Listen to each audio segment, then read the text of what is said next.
Hey, Eric Peacock here with our Thursday fat loss tip. We're going back to the ABCs of fat loss. And we're on the letter B today, and the letter B is burn. How often do we see people that just diet only? All right, just try to cut carbs or cut their diet. Problem is, if we don't burn, that means move our bodies and burn some calories. We never get our metabolism stimulated. Dieting only does not work. What it typically does is starve off muscle tissue. Muscle tissue is 25 to 50 calories per pound.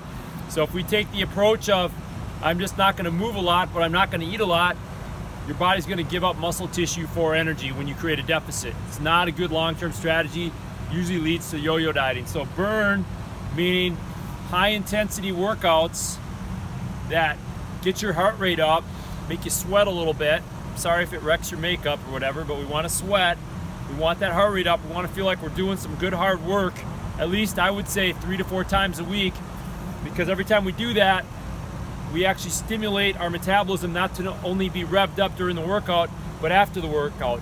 The techie term for it is called EPOC, exercise post-oxygen consumption, but really just think of it as a good afterburn effect, where our metabolism could be revved up to 48 hours after our workouts if we do a high-intensity workout.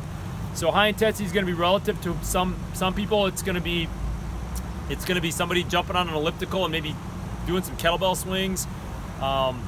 They might be doing some goblet squats. Doing some body weight exercises. Other people that are at a higher level might be some sprints, some Olympic lifts, deadlifts, those type of more advanced movements. It doesn't really matter what you do as long as you get the heart rate up and you get that body revved up. And so my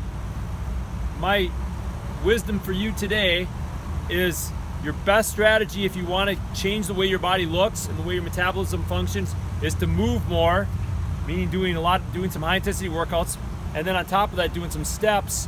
Use your Fitbit. I got my Fitbit every day, just checking in. We're getting 10,000 steps a day. Move more and eat more. Do not starve yourself and sit around. A lot of times you'll hear people talk about what's the best diet. Diet plus exercise is much more effective than doing some fad diet and sitting on your butt. Remember I said a couple videos ago, a body's going to reflect what you do with it. So if you're sitting there dieting and you're sitting on your butt 24 hours a day, even though you're cutting your calories, what do you think your body's going to look like? If you're challenging your muscles, you're working your body, and you're moving your body's going to look a whole lot different. Even though you're eating more calories, you're burning more calories, and you're throwing fuel into that metabolism. So that's my thing for the day. Best strategy, move more, eat more, versus move less, eat less, which a lot of Americans do. So B is for burn, get out there and burn calories, fire up that fat burning furnace.